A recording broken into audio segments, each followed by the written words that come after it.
chaire en littératie médiatique multimodale existe depuis janvier 2017. C'est une chaire UQAM, donc financée par l'UQAM.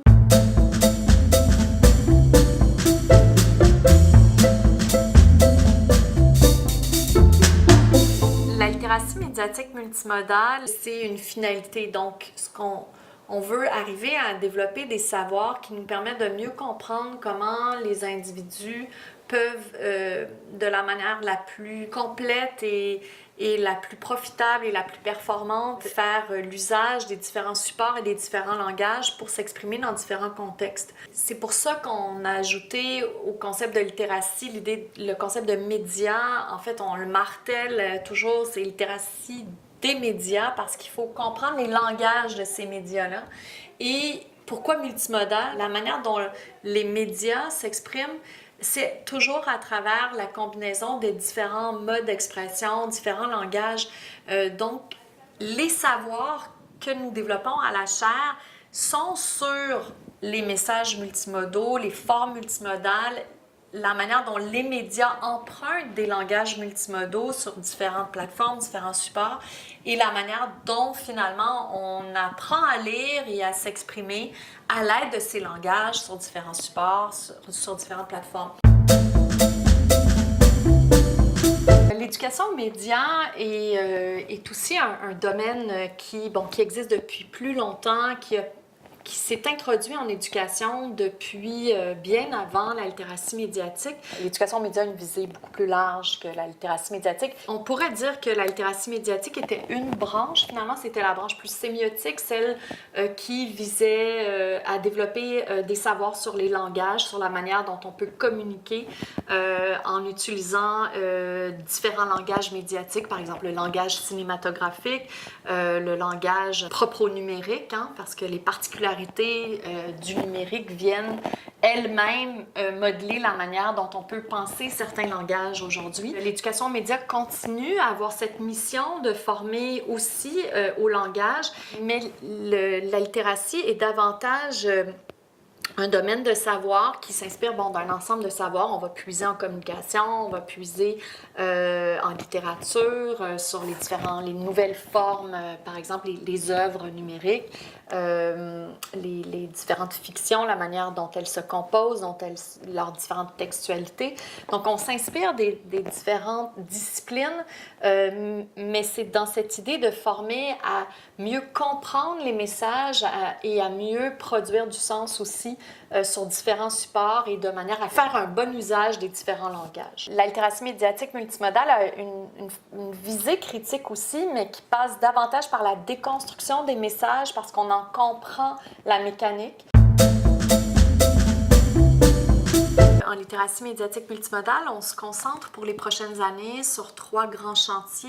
Un premier, qui est le plus important, c'est celui de la recherche. Structurer les fondements d'une intersémiotique de la réception et de la production de contenus multimodaux sur différents supports. Entre autres, on a travaillé sur une didactique de l'intersémiotique. Donc, on veut essayer de définir les manières d'enseigner les combinaisons modales pour construire du sens et produire du sens.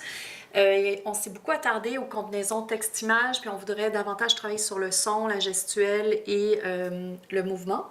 Peut-être intégrer aussi la sensorialité, donc comment sens et sensorialité sont importantes dans la manière de produire des messages ou d'en recevoir, de construire du sens. On a des partenariats qui sont aussi en train de se développer avec les institutions culturelles. C'est notre deuxième grand chantier, mais qui vient finalement se croiser à celui de la recherche, puisqu'on a récemment établi des liens avec la Bibliothèque nationale du Québec et l'École montréalaise pour tous, ainsi que le récit domaine des langues. Donc, on a ciblé des institutions culturelles ou en éducation qui s'intéressent à la manière justement dont les jeunes s'approprient des savoirs à l'aide des technologies et aussi des livres. Donc, les livres sont des médias, donc on les traite de la même manière. Ils font partie de l'ensemble des supports d'information ou de supports de création. On essaie de faire le lien entre l'institution et les programmes scolaires, par exemple, et le développement de nos recherches. Donc, j'en viens finalement au troisième chantier qui est d'essayer de développer des collaborations, par exemple avec le ministère de l'Éducation, le ministère de la Culture. On veut pouvoir avoir une influence politique sur les politiques éducatives pour favoriser au Québec le développement de ces compétences-là chez les jeunes. Notre équipe vient de terminer une deuxième recherche documentaire. La première était sur l'écriture numérique, la deuxième sur la lecture numérique. L'approche qu'on essaie de développer, c'est qu'il faut absolument définir les genres numériques. C'est quoi un billet de blog? C'est quoi une narration interactive? C'est quoi une navigation sur le web, par exemple? La manière dont les informations ou les contenus de divertissement sont mis en forme dans le numérique, comment ça nous oblige à repenser puis à redéfinir les processus cognitifs, la manière d'anticiper ces formes-là aussi pour être plus disposé à les comprendre, à les recevoir.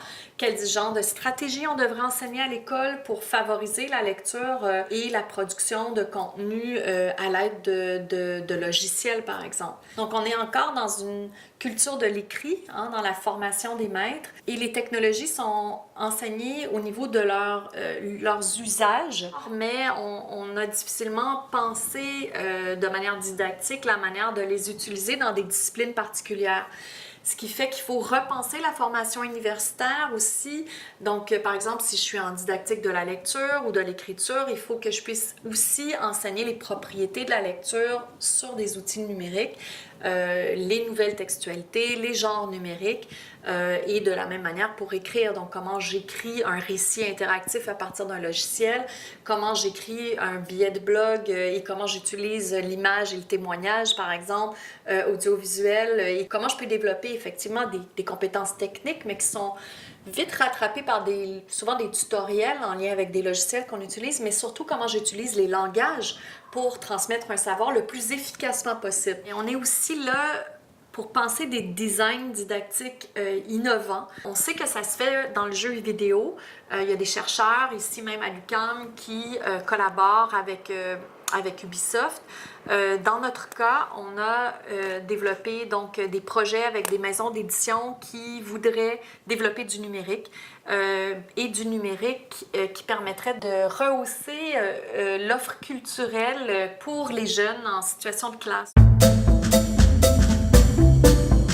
Pour enseigner les compétences en littératie médiatique multimodale, il faut absolument développer des savoirs à la fois sur les processus cognitifs, subjectifs de lecture et de création ou de production de contenus sémiotiques, médiatiques, multimodaux. Mais il faut aussi davantage développer des savoirs sur ces formes artistiques qui sont natives du numérique ou la manière dont l'information s'organise aussi dans les réseaux sociaux ou dans les différentes plateformes d'information pour essayer d'en faire un usage plus performant. Quand on parle de genre numérique, on peut à la fois parler de l'organisation de l'information, par exemple, sur la Presse Plus ou la plateforme du Devoir. On peut, par exemple, si on est en situation de former les élèves, les aider à voir comment, de manière complémentaire, ils peuvent consulter une vidéo, interpréter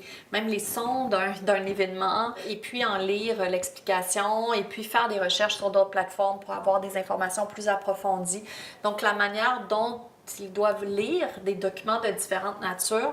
On doit aussi penser donc à comment l'information se structure dans ces plateformes-là, mais on doit aussi penser de manière transmédiatique. Donc, il faut voir comment une plateforme peut compléter une autre. Et en narration, c'est encore plus fréquent qu'on puisse observer ces phénomènes transmédia parce qu'ils sont pensés en amont. Donc, on va, par exemple, produire une histoire qui se déploie sur différentes plateformes, différents supports. On va avoir l'histoire, donc ça peut être le roman papier ou le roman graphique papier avec un récit interactif ou avec l'univers sonore qui se consulte sur une liseuse ou sur l'ordinateur ou la tablette. Et puis, il va y avoir des blogs qui sont créés pour discuter avec les différents lecteurs de nos interprétations de lecture. Donc ça, ce sont toutes sortes de ressources qui sont extrêmement intéressantes et enrichissantes pour la classe de langue et d'art et d'univers social, évidemment, pour l'appropriation des savoirs historiques et géographiques. Alors, notre but, c'est vraiment de développer et de transférer des connaissances en recherche dans ce domaine qui est émergent. Le domaine de recherche s'inscrit à la croisée de différentes disciplines. On parle de la langue, de la communication, des lettres, des arts, des médias, des humanités numériques aussi, qui finalement, dans ces disciplines-là, on va chercher tout ce qui peut servir à développer des connaissances sur les compétences qui sont nécessaires pour les individus aujourd'hui dans des contextes où on peut recourir à différentes ressources pour communiquer. On vise la définition de ces compétences-là, mais surtout l'intégration dans l'enseignement-apprentissage des disciplines, tout particulièrement la discipline des langues en contexte éducatif, mais aussi tout autant formel qu'informel.